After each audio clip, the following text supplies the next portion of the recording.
¿Quieres conocer más de tus impuestos? ¿Saber tus derechos como contribuyente? Sintonízate en Frecuencia Fiscal, un programa de análisis, difusión e investigación con los contadores públicos Hugo René Ortiz y Luis Alberto Padrón. ¿Eres emprendedor, estudiante o empresario? Frecuencia Fiscal es para ti. Te invitamos a que seas parte de esta nueva cultura en los impuestos. Comenzamos. Buenas tardes, bienvenidos a su programa Frecuencia Fiscal. Los saluda el contador público Hugo René Ortiz. Los saludamos desde esta lluviosa tarde aquí desde el TEC de Monterrey, donde pues parece que hace frío, calor, pero el día de hoy estamos con lluvia. Y bueno, recordarles nuestros medios de contacto, que es el teléfono en cabina 8387-0665, el correo electrónico dudas@frecuenciafiscal.com.mx, el canal en YouTube Frecuencia Fiscal, donde posteriormente estará disponible este programa. Y bueno, para empezar el programa del día de hoy, pues con una frase que viene por ahí, ¿no? Despacio que voy deprisa, ¿no?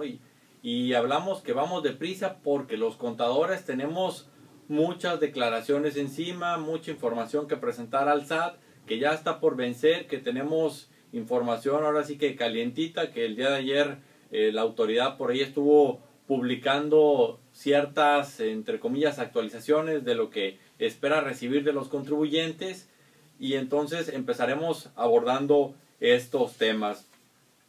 Primeramente, algo que ya está por vencer es la declaración de prima de grado de riesgo del IMSS, la cual la tienen que presentar todos los patrones. La fecha límite, digamos, o el periodo concluye en el mes de febrero, pero recordemos que febrero termina el día de mañana, que es sábado, y por ser día inhábil se brinca hasta lo que es el lunes. Entonces todos aquellos que no hayan todavía presentado lo que es la declaración de riesgo de trabajo del IMSS tienen posibilidad de presentarlo el día lunes.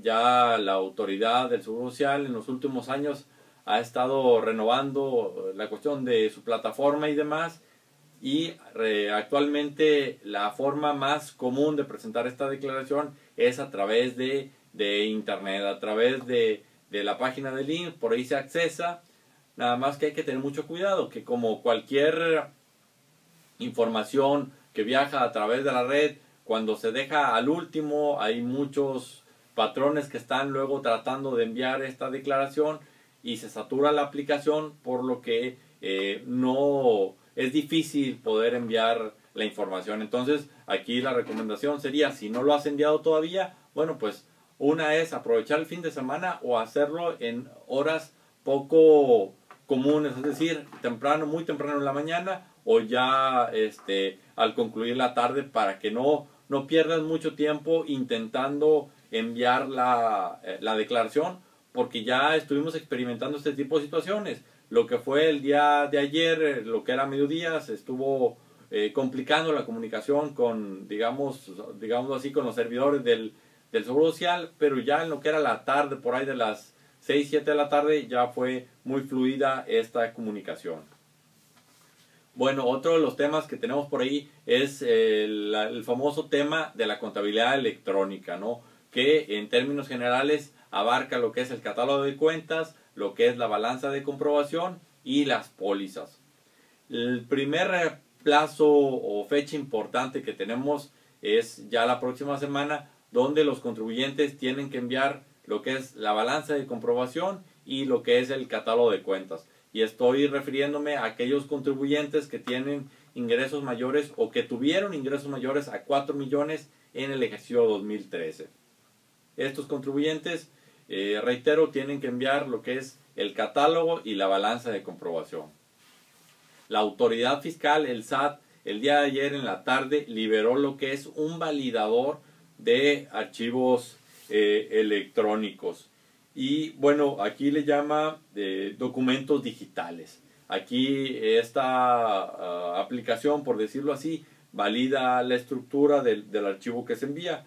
Aquí les voy a leer algunos de los conceptos que valida y la información que despliega cuando esto se hace en forma correcta. Aquí la validación fue de un documento que contenía lo que era el catálogo de cuentas, y aquí habla primero de la nomenclatura del documento correcta, tipo identificado, catálogo de cuentas, codificación de documento válido. El documento está expresado en UTF-8, correspondencia de metadatos correcta, criptografía del contribuyente correcto, validación de forma y sintaxis correcta.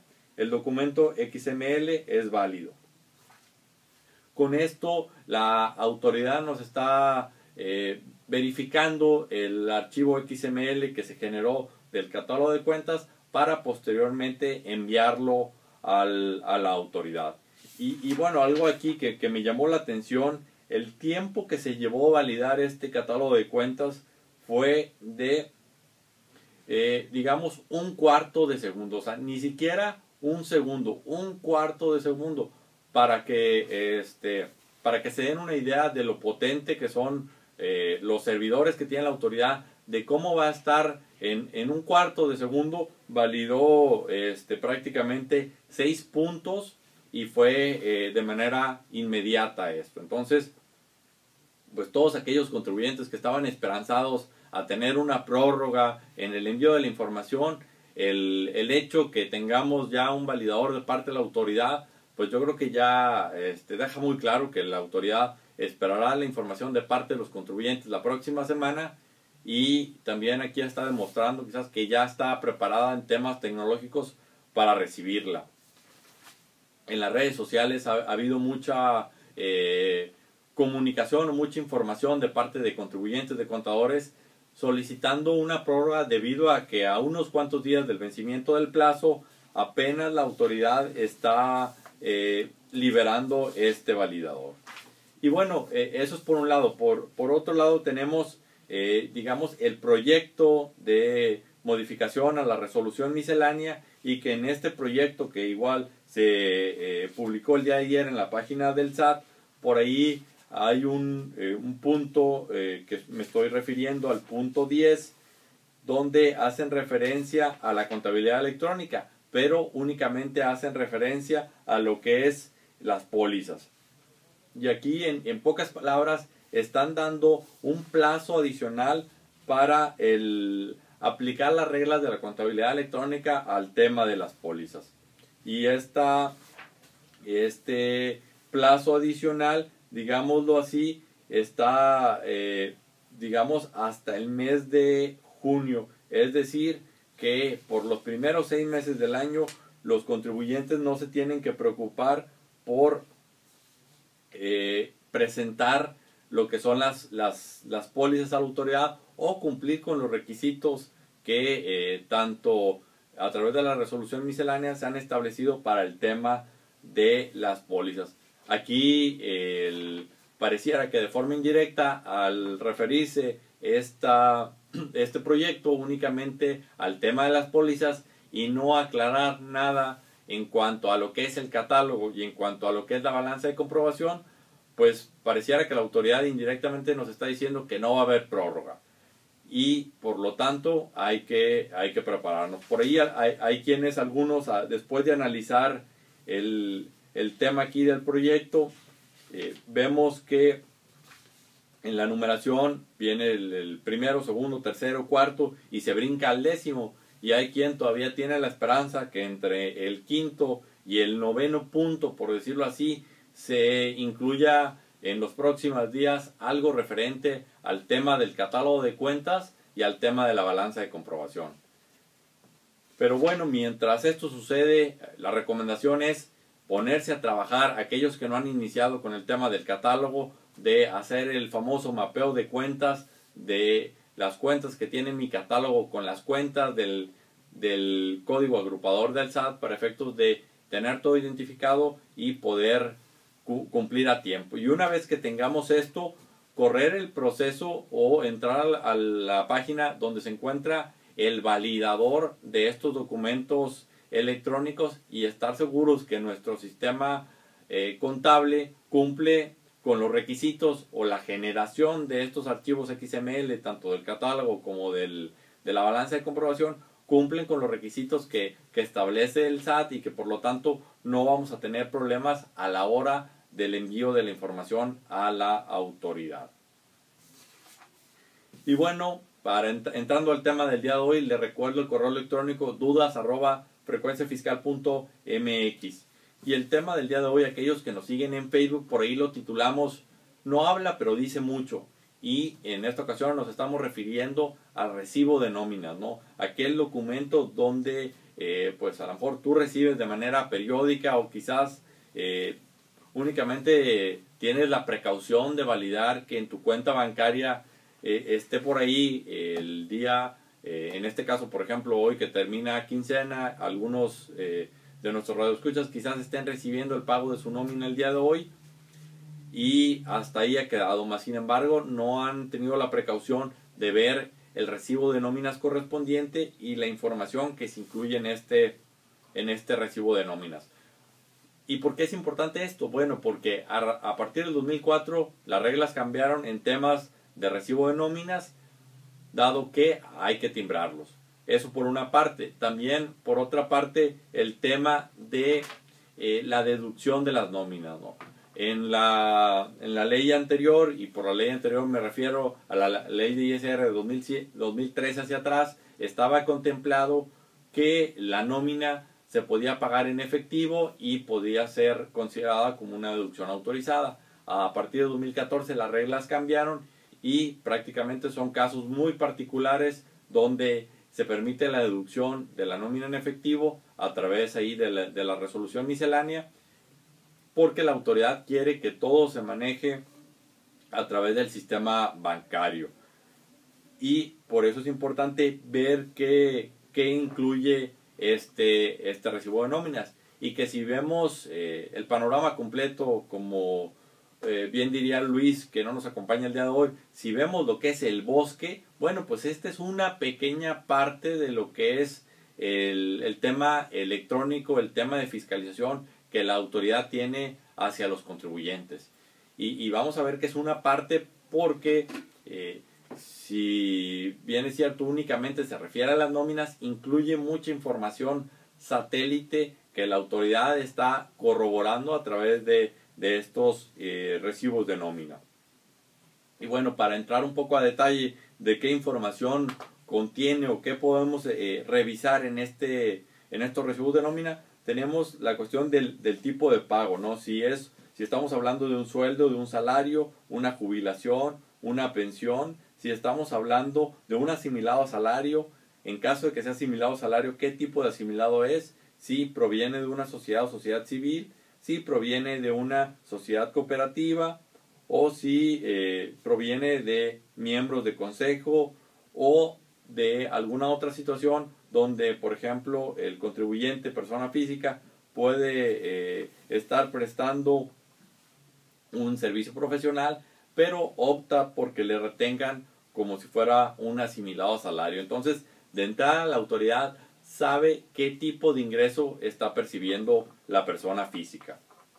Otro punto importante por ahí es la institución financiera a la cual se le está haciendo el pago.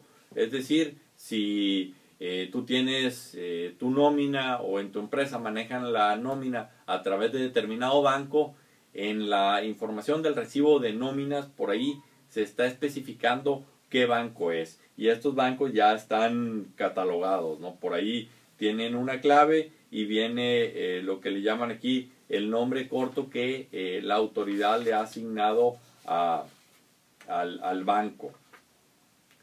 Eso por un lado. También, adicional a la institución financiera, entramos al tema de seguro social. Entramos al tema del riesgo de trabajo. ¿Qué riesgo de trabajo tiene la empresa en la que estás laborando? Porque este riesgo de trabajo, recordemos, está relacionado con la actividad que realiza la empresa. Por poner un ejemplo, las empresas que se dedican al ramo de la construcción, dado que tienen un mayor riesgo o los trabajadores tienen una posibilidad de tener un accidente mayor que una persona que esté trabajando en una oficina, bueno, quienes laboran para temas de la construcción, la clase de riesgo de trabajo es la más alta y por lo tanto el porcentaje asociado con esto también es el más alto. Entonces, aquí, a lo que hemos visto, ya el SAT sabe qué tipo de ingreso tienes, sabe a dónde te lo están depositando y sabe en qué industria estás laborando.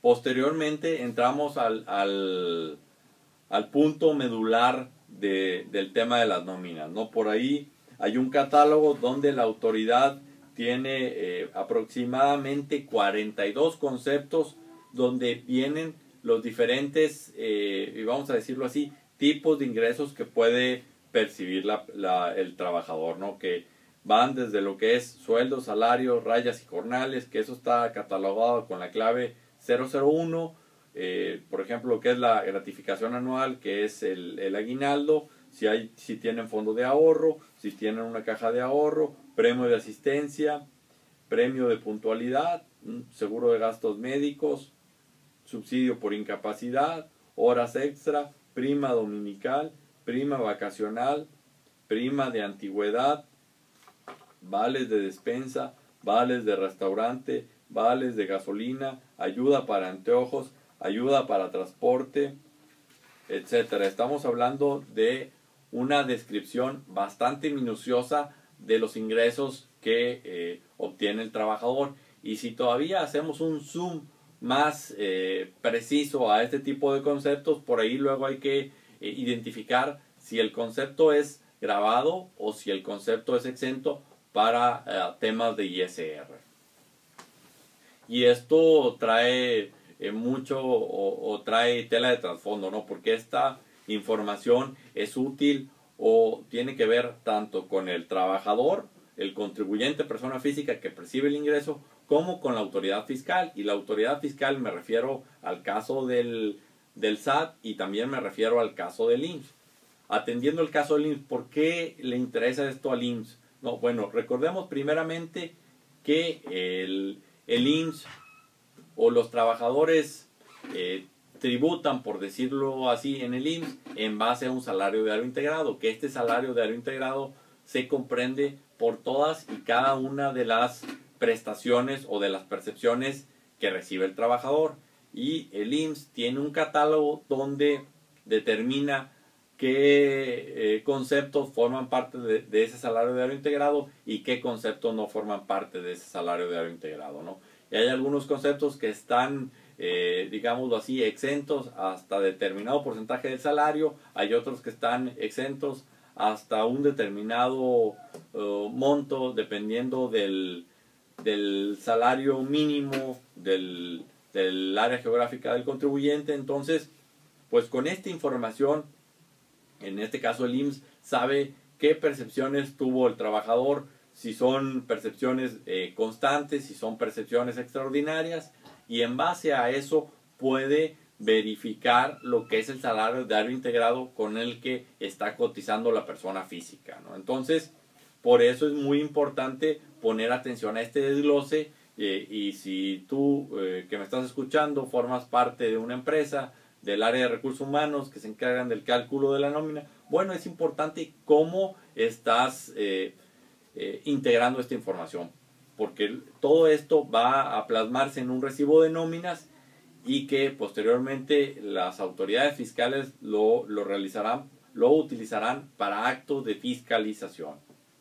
Les recuerdo nuestro correo electrónico dudas@frecuenciafiscal.com.mx. Estamos en su programa Frecuencia Fiscal hablando sobre el recibo de nóminas, y que por ahí lo habíamos titulado No habla pero dice mucho, ¿no? Y estamos en el tema de los conceptos de los diferentes ingresos que pudiera tener la persona física y el significado o el uso que le puede dar la autoridad fiscal. También dentro de este recibo de nómina por ahí se especifica cuándo entró la persona, qué salario diario integrado tiene, y con esto, pues como les he comentado, viene el salario diario integrado, pero con la información que aquí se incluye, la autoridad tiene los elementos para recalcular este salario diario integrado y validar que la información con la que se ha estado cotizando y la que se muestra en el recibo de nóminas sea la correcta. Ahora, si nos vamos por el lado del SAT, ¿qué información o qué utilidad le puede dar a esta información? Bueno, primeramente, como les decía, los conceptos están separados en lo que es grabado y exento. Entonces, de entrada, tiene todos los elementos para recalcular el impuesto que se determinó en la nómina, ya sea semanal o quincenal. Y de esta forma, verificar que el impuesto que se le retuvo al trabajador sea el correcto, ¿no? Eso sería lo más sencillo, lo más inmediato.